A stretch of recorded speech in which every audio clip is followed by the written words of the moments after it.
Pretty good. Welcome to the Town of Avon Board of Zoning Appeals meeting.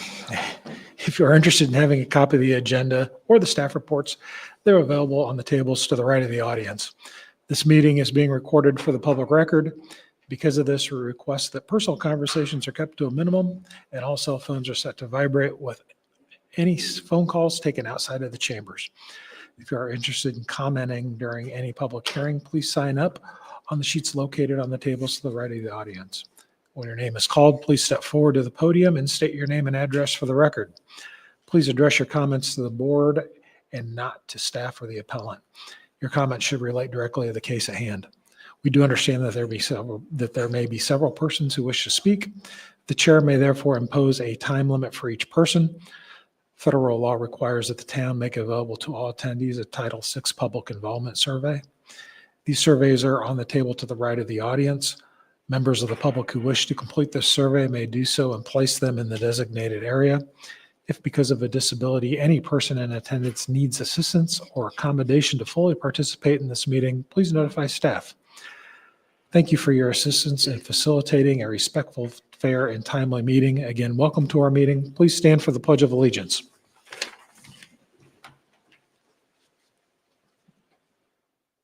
Pledge allegiance to the flag of the United States of America and to the republic for which it stands, one nation, under God, indivisible, with liberty and justice for all.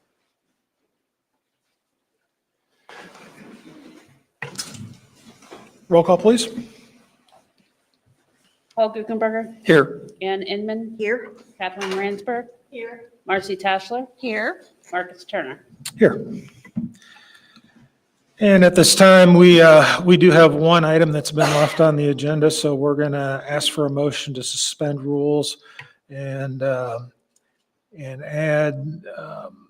election of officers to the agenda. So if someone would like to make that agenda, we'd appreciate someone making that motion. I'll make a motion to suspend rules for election of officers. I'll second. A motion by Mr. Guckenberger, a second by Mrs. Ransberg. Any discussion? All in favor, say aye. Aye. Anyone opposed? So we will start by opening nominations for chair, and I'll just remind everybody, seconds are not required for nominations. I'd like to nominate Marcus Turner for chair. Any other nominations? I'd like to nominate Marcus Turner as well. Thank you.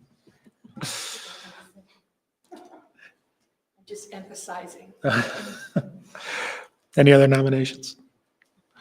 We'll close nominations. All in favor, say aye. Aye. Anyone opposed? Now we will open nominations for the vice president. I'd like to nominate Ann Inman for vice president or vice chair. Any other nominations?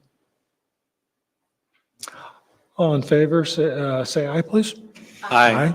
Anyone opposed? And finally, we'll open nominations for the secretary. I nominate Paul Guckenberg. I'd like to decline the nomination as secretary. I don't think you're allowed to do that, are you? Is he allowed to do that? I would not like to serve that position, but I would like to. Who was it last? It's Paul. Oh, yeah, that's right. It was, Usually you- that's right. Okay. Yeah. So let's nominate this Paul Jr. Okay. PJ. I can't read. What's your last name, Paul? I'm sorry. Lambie. I can't read because I've got, okay. I nominate Paul Lambie as our secretary. Motion by Mrs. Ransberg. Any discussion? All in favor, say aye. Aye. Aye. Okay, we can move on. Next item is approval of the minutes from December 12th, 2024. Does anyone have any comments, corrections? And if there are none, we'll entertain a motion. Guckenberger. Aye. 4. Oh, I'm We sorry. need, I'm like, we need a motion first. I move we approve the minutes of December 17th, 2024. It's a motion by Mr. Guckenberger. Is there a second? A second. Second by Mrs. Ransberg. Any discussion? Now we're ready for roll call. Guckenberger. Four. Inman. 4. Ransberg. 4. Tashler. 4. Turner. 4. Next item is requests for continuances or agenda modifications. Do we have any? Thank you, Chairperson Turner. We do, in fact. They may pop up on the screen in just a second.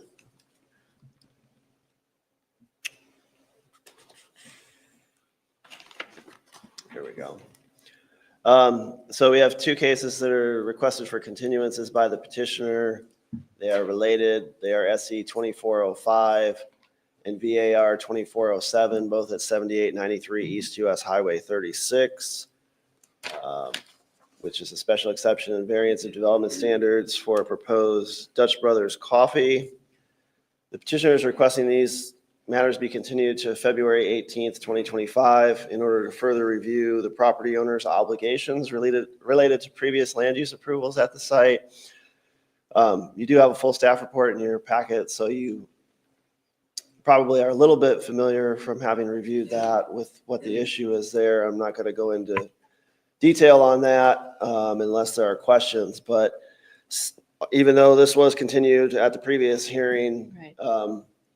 for a somewhat similar reason, staff is supportive of this request, as between the last hearing and this one, we were able to discover some more documents to send to the petitioner to kind of back up the request that staff is making as far as trying to take care of this longstanding issue at the Lowe's property. So we do support continuing this so that the petitioner can have time to evaluate what their response will be.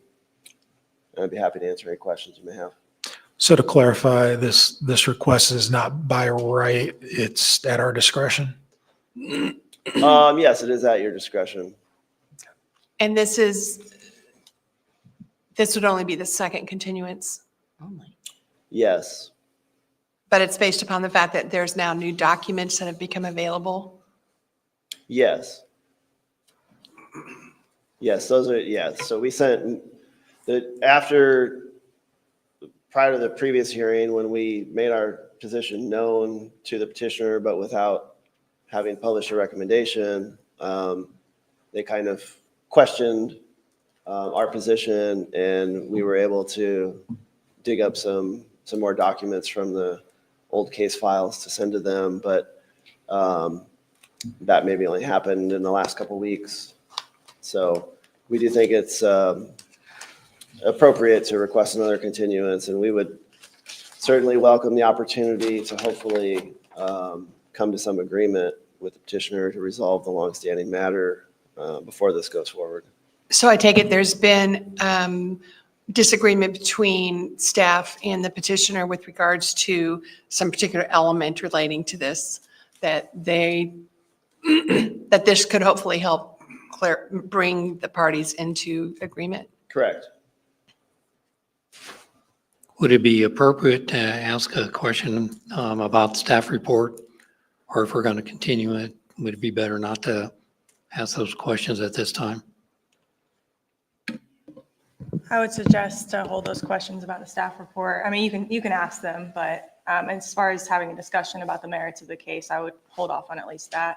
Okay. for the hearing. But I just had a question to make sure I understood. Who is the property owner that it's referred to in the staff report as a property owner? I couldn't make it out if it was a petitioner or if it was not the petitioner. So I'm not sure what the exact relationship is between the applicant, Pavilion Development Company, and the property owner. I believe Lowe's Corporate is the owner of the property, and they've signed a consent. Yeah, Lowe's Home Centers LLC, the vice president, therefore signed the consent form to Pavilion Development Company. in order to apply for the special exception and variance. I'm not sure of if there's any relationship, if, Pavilion might be affiliated with Lowe's in some way or not. Okay, all right, thank you. If there are no more questions, we'll entertain a motion. I move that we continue SE 2405 and VAR 2407 to the February meeting. A motion by Mrs. Ransberg. Is there a second? Second by Mrs. Inman. Any discussion? Roll call, please. Guckenberger. 4. Inman. Ransberg. 4. Cashler. 4. Turner. 4. Moving on to new business. This is SE 24-06 Kava. Hope I didn't slaughter that. I think you got that right. Cava Mediterranean. SE 2406 is a special exception. The property is located at 9257 East US Highway 36. Just as a minor administrative note, this property was addressed as 9255 through the county and in the beacon system that can be viewed online. After this was filed, it was brought to our attention that another property behind this property was using the address of 9255. So the town has reassigned 9257 to this parcel. So if you saw any reference to 9255, that's what the town had on this, but we changed it to 9257 since it's an undeveloped parcel, and so as not to have confusion with somebody else who was using that address. This request is for a special exception to allow for a drive-through in Tier 1 of the US 36 overlay district, as well as in the C3 zoning district. This is Lot 2 in the Rockville Crossing subdivision. It's a 1-acre parcel. The plat is up on the screen here. So just familiarize yourself if you're not familiar with it. US 36 here to the north, Avon Village Parkway to the west. And then here's Lot 1, this backwards L shape, which is improved with a multi-tenant commercial building here. And the subject of this request is Lot 2, which is the northwest corner of that site. Here's an aerial view, again, US 36, Avon Village Parkway. The existing multi-tenant building that has several restaurants, yachts. I believe there's a pizza place, a sideline pub on the end, a donut shop, I think an eyebrow place, and a smoke shop as well. So the property is improved right now. Basically all of Lot 2 is improved with parking, which is somewhat certainly used by the Lot 1 strip center there. You can see the outline essentially or approximately of where the proposed building would lie. These aren't the best photos, but this is the US 36 frontage facing west back towards Avon Village Parkway. So the site in question would be just off to the left here. And then there's a view looking south along Avon Village Parkway. Here's the strip center back here. I think Yachts is right here on the end. And so the proposed Cava restaurant would be kind of going right off to the edge here. Excuse me. Here's just an image from Google Street View, kind of showing you the property. So this is looking south from US 36. So here's 36. Here's the the intersection. Here's Avon Village Parkway going south from 36. And then here's the multi-tenant building in the back. The Cava would be going out front in this general area here. Oops. So as I mentioned, the subject site is zone C3, having been rezoned from the I-2 industrial district back in 2005. The multi-tenant retail building on Lot 1 was built between 2006 and 2008. I believe originally Lot 2, which is the subject site, was going to be reserved for another commercial use.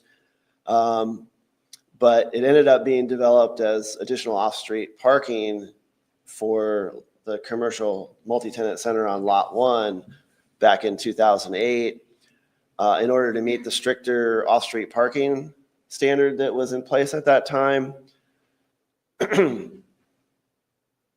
So currently, Lot 2 is developed with 120 parking spaces. And I'm sorry, I thought maybe I had an image of the existing conditions there. But you can kind of see that on the aerial photo that it's all parking across here, even under that box. So this proposal would allow for construction of a little over 2,500 square foot fast casual type restaurant building with a drive-through lane and a pickup window. And it would retain 60 of the existing 120 off-street parking spaces. So again, this is the outline of Lot 2 here, the subject site in question. So the new building would kind of go in the center there. The drive-through would start around the south here and come around the east to the pickup window here. And so all of these parking spaces on the east, the north, and the west, those would all be retained. So, but by putting this in, I believe 60 parking spaces go away. So again, what we're talking about though is the special exception. Sorry, just skipping ahead. Oopsie, okay.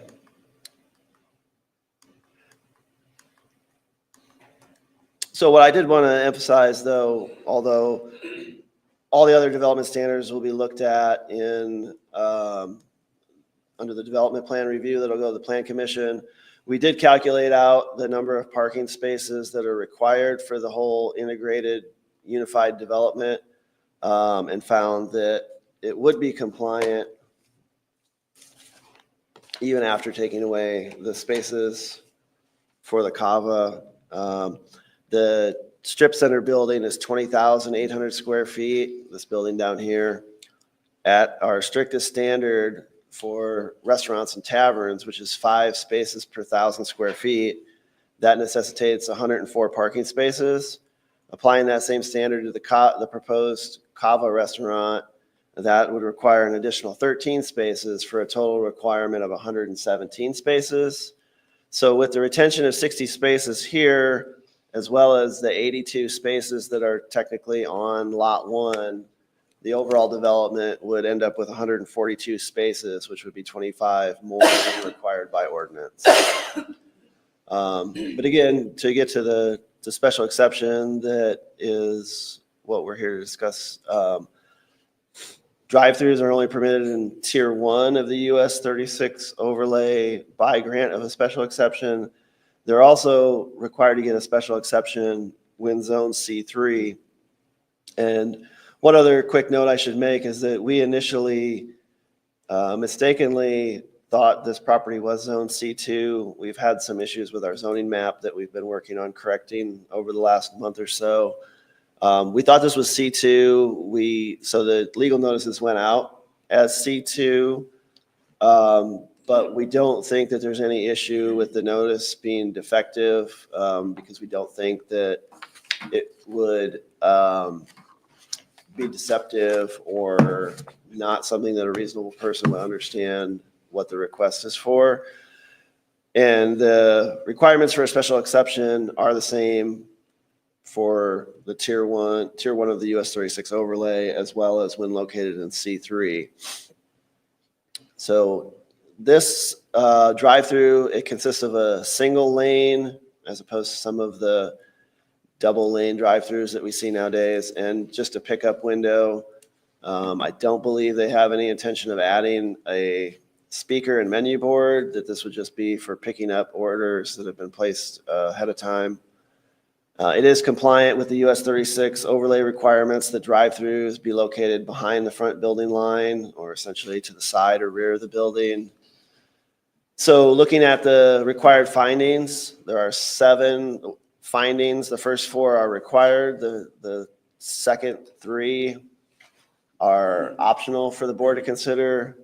The first 4 essentially being that it's not detrimental to public health, safety, or general welfare, that it wouldn't be injurious to the use and enjoyment of properties in the immediate vicinity or substantially diminish or impair property values, that the site would be adequately served by public facilities, and that it not create additional public expense for public facilities. And then the 3 optional ones, that it meet the standards of the UDO and that it be compatible with adjacent properties and neighborhoods, that it makes adequate provision for public services, et cetera, and align with the comprehensive plan. We do believe that this proposed drive-through would neither negatively impact the public nor surrounding property owners. One thing to consider when you're looking at the impact of a drive-through is the potential impact on adjacent residential properties. If you might have vehicles that are idling at late hours, if that were like very close to a residential neighborhood, that would be a concern. There is a residential mobile home park immediately to the east of Rockville Crossing, but with this development being on the northwest corner, just to back up here. Oh my, it's not responding when I click it, but it does respond at some point. Let's see if I can get back to where I'm trying to go. That's close. Anyway, with this being at the northwest portion of the property, here we go, finally. So with this being the northwest corner of the property, here's the mobile home park to the east. We did measure it out, and although we don't have a standard in our ordinance, some ordinances require a drive-through to be 100 feet from a residential district. The leading edge of this drive-through would be 190 feet from the property line, and it would be about 250 feet from the closest residential structure. So that's a pretty adequate separation. So that leads us to believe that it wouldn't be injurious to surrounding properties. So those are the first 2 findings. That we also believe it's adequately served by public facilities being accessible from the public street network via access through Lot 1 and with utilities available nearby. And it should not create additional public expenses nor be detrimental to the community. And then for your second 3 findings, we do find that it meets the standards of the UDO, although we'll review that more closely with the development plan review.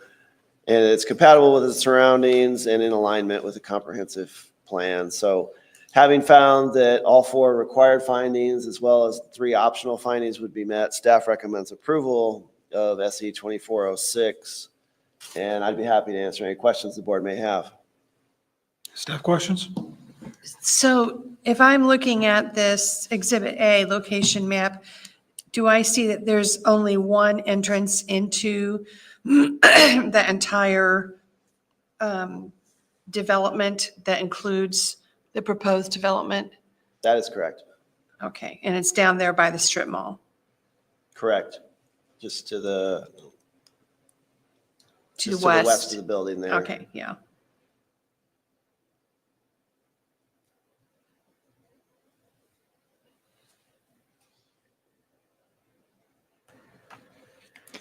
Anything else for staff? We're here from petitioner.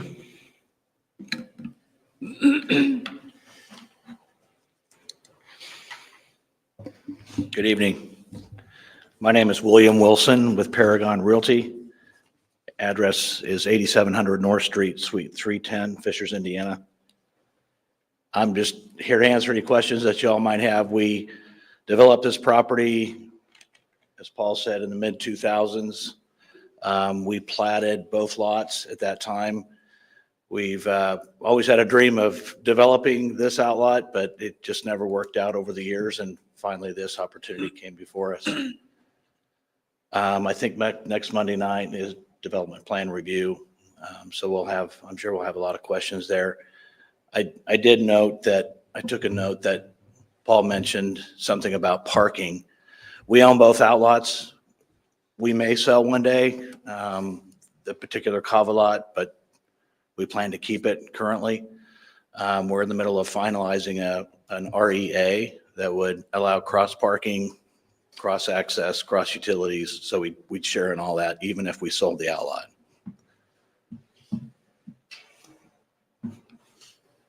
Okay. Just out of curiosity, Catherine, let's, oh, let me do public hearing first and then we'll. oh, sorry. Okay. So we'll go ahead and open up the public hearing. It's 7:57. Is anyone signed up to speak? There is not. And with no one signed up to speak, we will close the public hearing at 7:57. I'm sorry for interrupting. Go ahead. It's okay.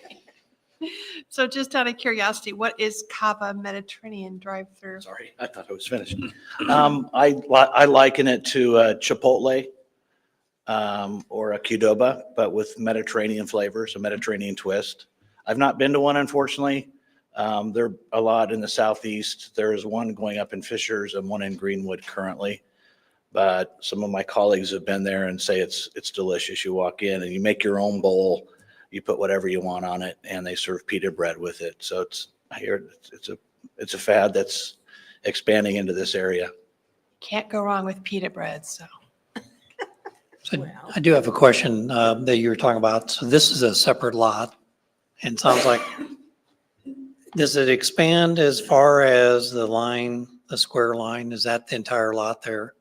That is the entire platted lot, correct? Okay, so without the agreement that you are talking about for parking, if that lot's sold, that could be fenced off to the rest of the parking lot by a different owner at this time? It could not. Because there's an We would agreement? not sell it if that were the case. Okay, The so it could if you did sell it without the agreement in place? It could not, because we will record a restrictive easements and access document that restricts what we want to happen on that lot. Okay, They would never be allowed to come in and take all 60 spots that Paul mentioned.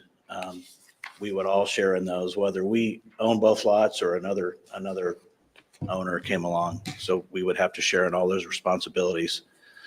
I'll also say about the REA, the strip center lot will be in control forever to maintain the entire lot, both lots 1 and 2. Landscaping, snow plowing, we want to make sure the standards of that Cava lot, whether we sell it or not, meet our standards. Yeah.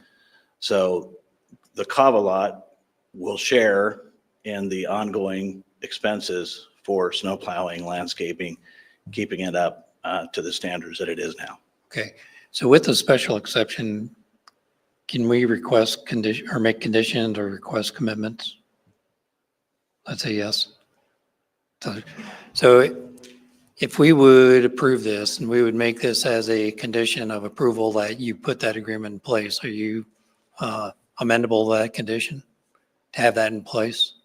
The REA, Yeah. that it be recorded? Yeah, absolutely. It's any day now, it's going to get recorded. I actually emailed my attorney yesterday and asked her where she stood with it.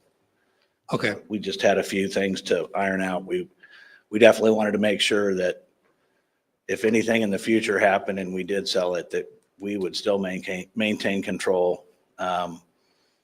Whoever owns the retail center lot, we may sell it someday, but we don't have any intention to. But the retail center lot would always maintain control of the entire property in terms of keeping the standards where they should be, meeting code and all those things. All right. Thank you. Sure.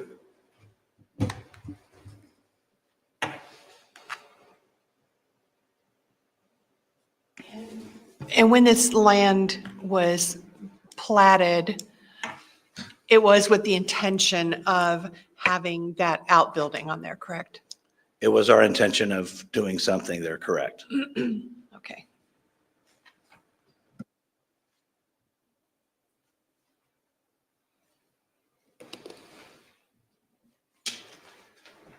If I might, just for the record, since the acronym REA has been mentioned several times, that's a reciprocal easement Yes, agreement? reciprocal easement agreement, correct. And Sometimes it's called a CCR, covenants, conditions, and restrictions. It's an acronym that's thrown around a lot, yeah. thank you. And would that be something, if there were a condition to be considered, that would be more appropriate at the development plan review stage?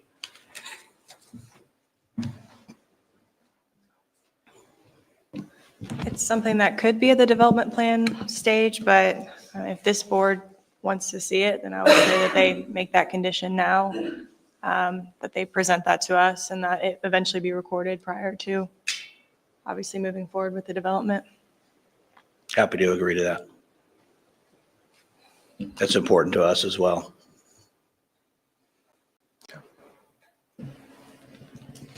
And I'll just comment that staff didn't request a condition like that in this case or in the development plan review, which will be heard next Monday, with the belief that, as the petitioner has said, it would not make any sense for them to sell the property to someone and then not have the ability for the parking to be shared. And that we weren't concerned of a scenario where somebody would buy the property, the lot 2 that we're discussing, and then try to restrict the owner of lot 1 from using the parking because they're relying on lot 1 for access to their property. So it seems like, lot 1 needs to have the shared parking from lot 2. Lot 2 needs the access through lot 1. So it seems like something that if they did sell the property, that two potential property owners would get together and make sure they have that covered. And not to get too far ahead, but if there were a condition, I guess the concern staff would have is that we would need to know specifically exactly what needs to be in that agreement, in order to be able to review that and make sure it's covering exactly what the board might want if there were a condition proposed and attached to this. Are we in general discussion now or? Okay. So you're welcome to sit down or stand up there as you want. So I do have a question on when I'm looking at this, I was concerned about the number of parking spaces, and it sounds like what I heard you say, Paul, when you're talking about this, there's approximately 140 that would be left over after the construction of this based off what we know at this time. Is that correct? Yeah, based on this plan, which is the same as the plan that is going forward with the DPR at Plan Commission next Monday, there would be 142 spaces remaining.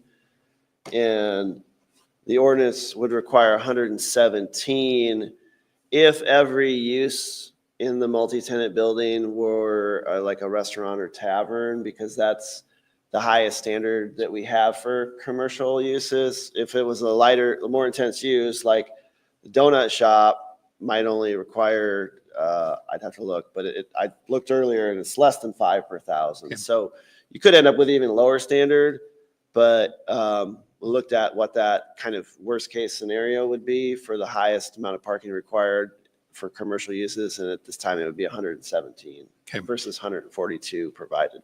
So pertaining to the request for special exception, when I looked at this, I was looking at criterion 1, the operation of the use be detrimental to or endanger the public's health, safety, or general welfare.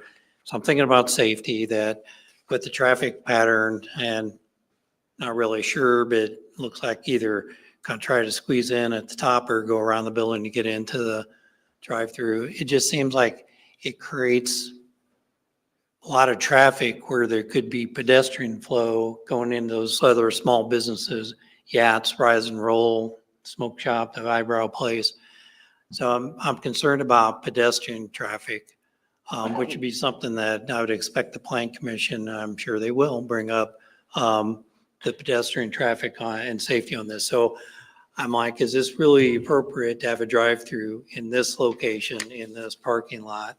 because I'm concerned about safety and not having enough information on how pedestrians will be protected from increased traffic flow there. So I look at that as criterion one. I'm not sure that criterion one is met.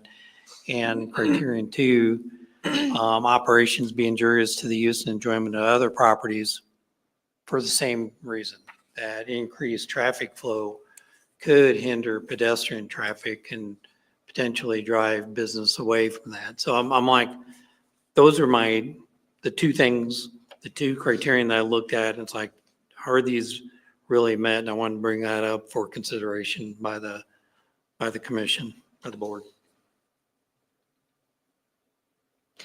If we're looking at the way, and the petitioner might be able to assist with this, if I'm looking at the Exhibit C, which is the sketch plan, if someone was going to want to go here, they would turn south onto Avon Village Parkway, and then they would make a left-hand turn, and then in another immediate left-hand turn, I would assume into that first aisle, and then turn right into the drive-through lane. Does that sound correct? Yes. So the traffic would be along the edge of the entire two-lot area near the entrance. Could be, but it's not restricted. And that's my point, because I agree, I looked at that, which would potentially impact foot traffic to Yats and Rise and Roll, because I believe those are the two businesses there on the end. But would that be any different from any other, someone who's just pulling in to park there? That's just, when, I don't disagree with you. And I just like, by putting that business in there with a drive-through, instead of a sit down, just solely a sit down, does it increase the amount of vehicular traffic as opposed to going into a business? Something that I would look at. I'm just concerned about that. I wanted to bring it up for consideration.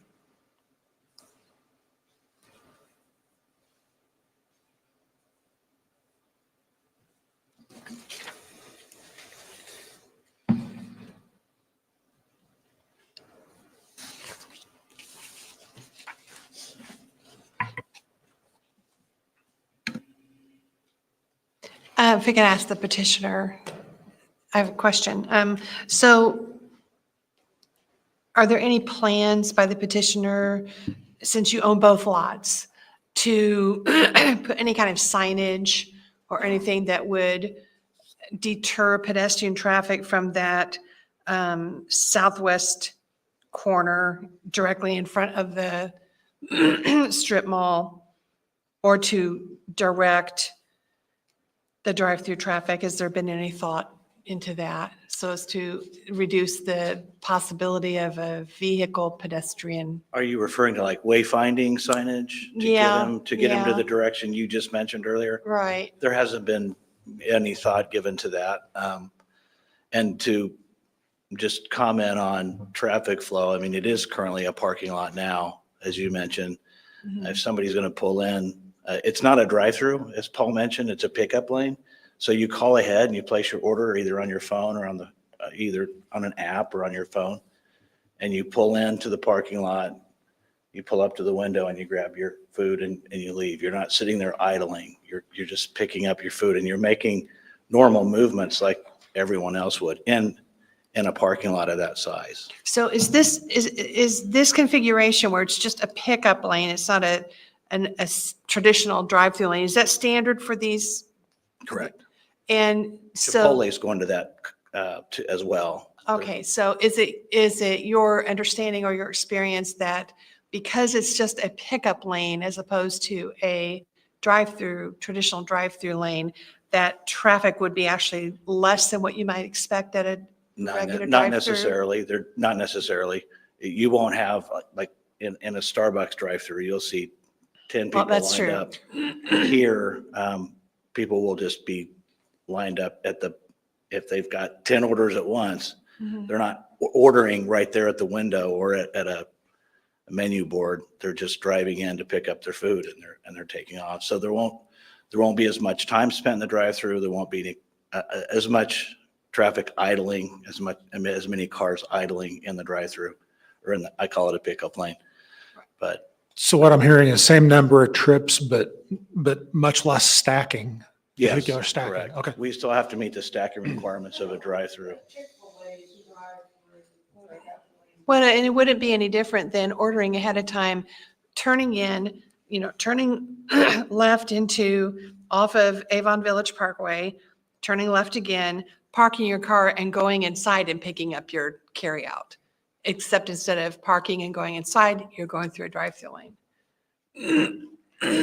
And to help Mr. Guckenberger's question about pedestrians potentially being a hazard for pedestrians, we do have curbed islands there.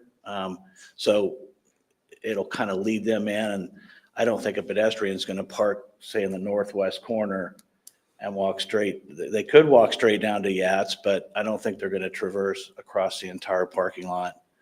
They're going to find the closest spot possible to wherever they're visiting. I mean, I certainly do, being from Indiana. I have I a like question. my parking spot real close. I have a question for staff. So if this is approved, it's a special exception for a drive-through, even though it's a pickup lane, but it's approved for a drive-through, which means that if they choose to put a board up there, that they wouldn't have to come back for a special exception because it would be approved for a drive-through, meaning I'm not sure what action they'd have to take. So could you help us on that? So staff is recommending approval of this as proposed without imposing any conditions. So I would think, Linda, would you agree that without any conditions, if they wanted to add a menu board and speaker in the future, that wouldn't require coming back to the board? I would agree with that. I think if they had expanded the number of lanes or the number of stacking spaces, they would have to come back. But merely adding a menu board and a speaker box would not require them to come back unless you made a condition of it. Right. So that's, again, we're approving a drive-through, special exception for a drive-through. So it may be a pickup lane now, it may stay a pickup lane, but it could be a drive-through, and that goes with that property. So that's the thing, again, don't expect anybody to park up or park in the northwest corner and walk all the way down. But there would be foot traffic with vehicles going up from those 4 or 5 lots there, spots. So again, it is a concern of mine that there's a safety issue here because of it's going to be increased vehicular traffic going to that business, especially if it's one that is desirable and people want to go to. We'll see more traffic there.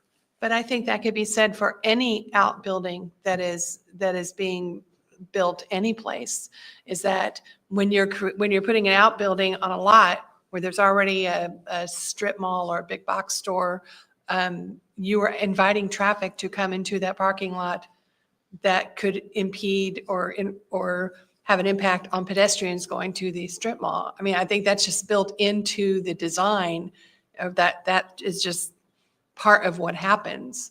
Yeah. I think we're overthinking this myself.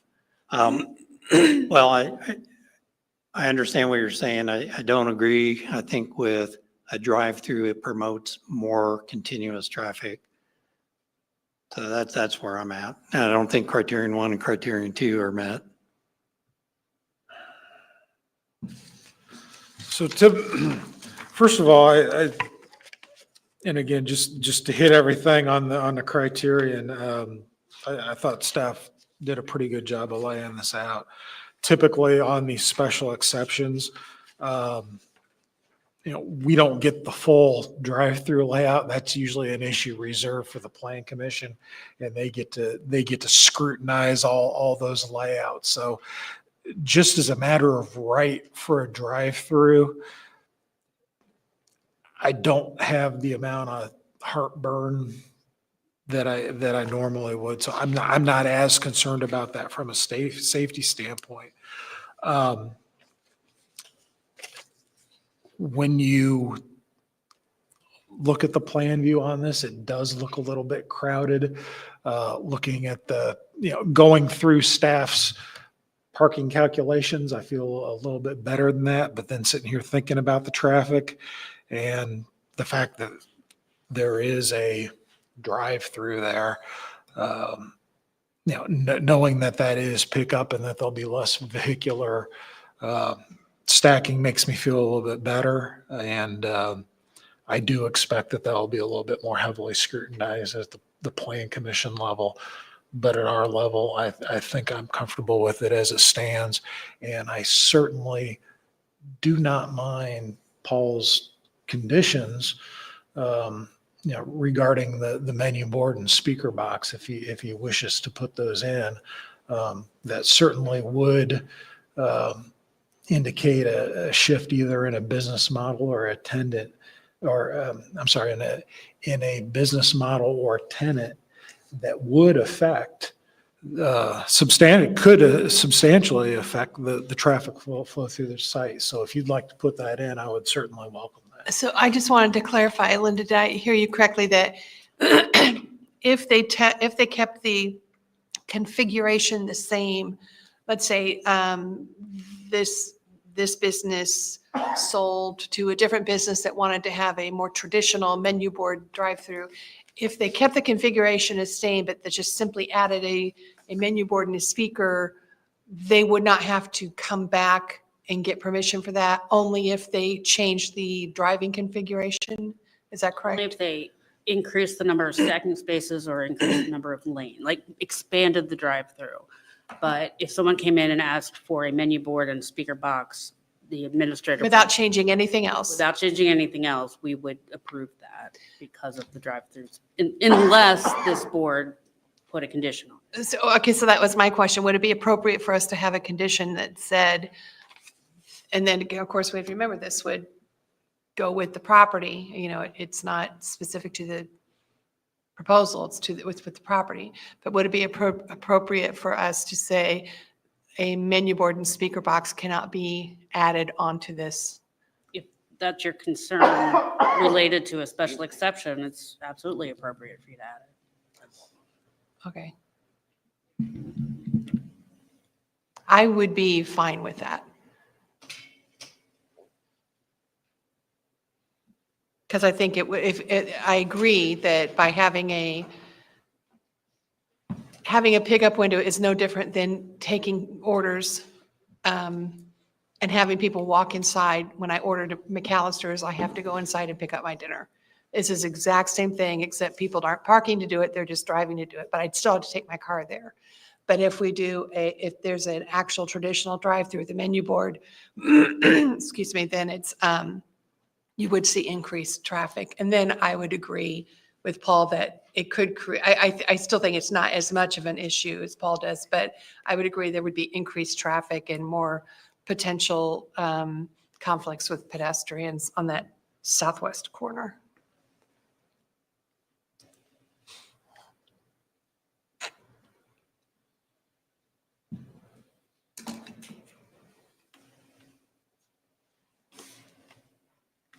Any other discussion? Would anyone care to make a motion? Okay, so I want to make sure that we word this right.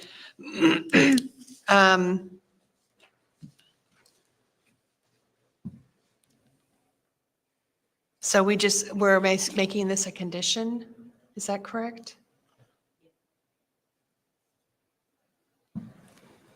So I may suggest that your condition is that they return for the board's approval if they ever implement a speaker box or a menu board.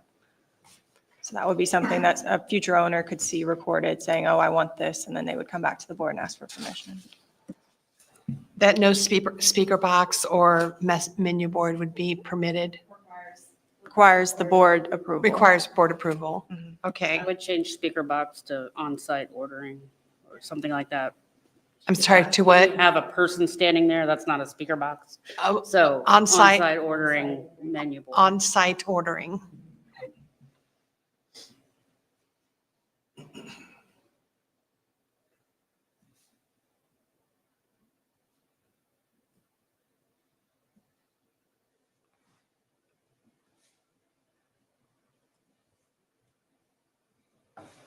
Okay, let me.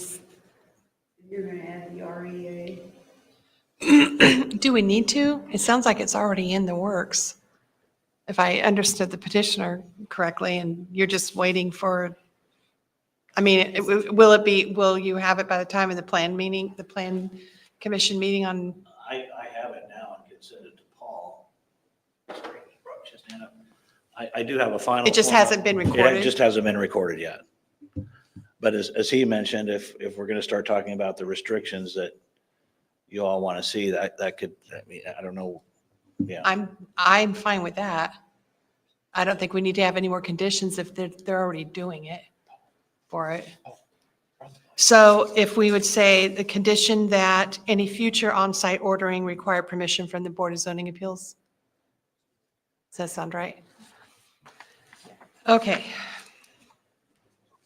I move that we approve SE 2406 Cava Mediterranean 9257 East US Highway 36, a special exception to allow for a drive-through within Tier 1 of the US Highway 36 overlay district and within the C3 district because it will meet all the requirements for a special exception under state law and subject to the approved findings of fact, with the condition that any future on-site ordering require permission from the Board of Zoning Appeals. Okay.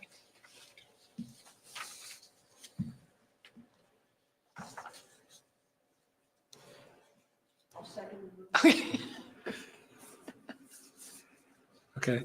Did what I was going to do. Now, we have a motion by Mrs. Ransberg, a second by Mrs. Inman. Is there any discussion? And I'm sorry, as part of the discussion, I'm sorry, I missed the piece about the on-site ordering. Was that in there? Yes. Okay. That was that at the end. Okay. Yes, I'm sorry, I just missed it. that's okay. Any other discussion? Ready for a roll call vote, please? Guckenberger, Against?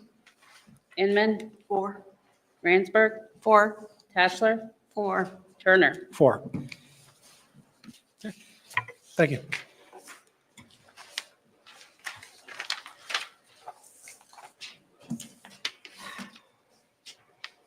And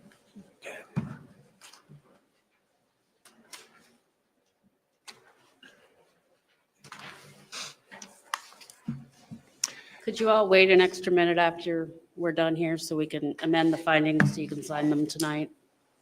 absolutely. Thank you. Thank you. Do we have any other business? We do not. Okay, then we are adjourned, but we'll hang out for a couple minutes.